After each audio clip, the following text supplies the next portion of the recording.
Oke. Assalamualaikum warahmatullahi taala wabarakatuh. Alhamdulillah, saya Azman Diskan dari Kelang Selangor, membawa rombongan adik-beradik saya seramai 14 orang. Jadi datang sampai ke Aceh ini pada hari Kamis dan semalam berangkat ke Pulau Sabang dan pada pagi ini kembali pulang ke Aceh semula dan sekarang akan di pantai apa nih? Lampu Aceh.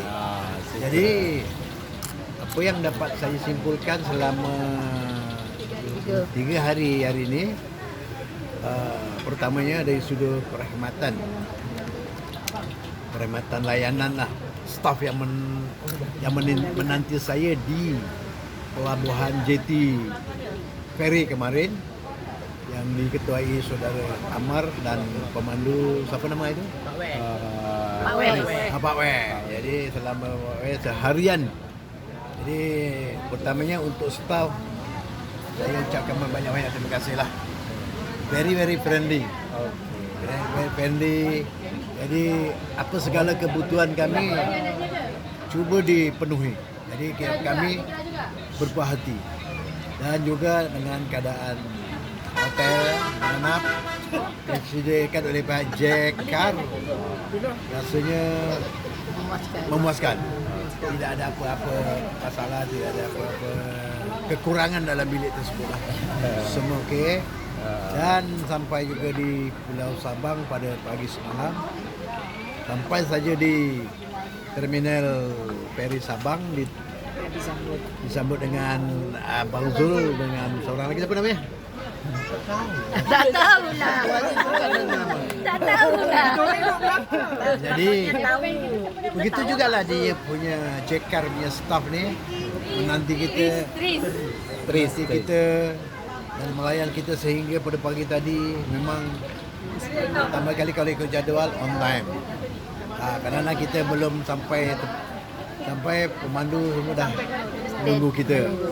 Dan layanan apa-apa juga pertanyaan kita dijawab dengan very clear. Benda semua tak ada masalah lah. Dan hari ini makan di Pulau Sabang ni sebenarnya ini pun makanan ni memang makanan yang best lah. Makanan bakar dan tak ada banyak lauk, jadi memang kenyang, dan kita rasa happy lah. Dan ucapkan banyak-banyak terima kasih lah kepada pihak Jekar dan juga staf-staf kaki tangan yang melayan kami selama berada di Aceh ini. Dan saya rasakan saya ada bercadang juga dengan rumah saya nak bawa anak-anak saya ke sini dan saya akan cari Jekar lagi. Saya tak akan cari orang lain lagi lah. Jadi harap untuk yang akan datang ni sediakan saudara Amar Jalan kalau insya-Allah panjang diberi kesihatan. Jadi itulah dia punya yang dapat saya berikan ulasan selama saya menggunakan Jekar Agency lawatan melancong wisata ke Aceh Sabang. Terima kasih. Assalamualaikum. Waalaikumsalam.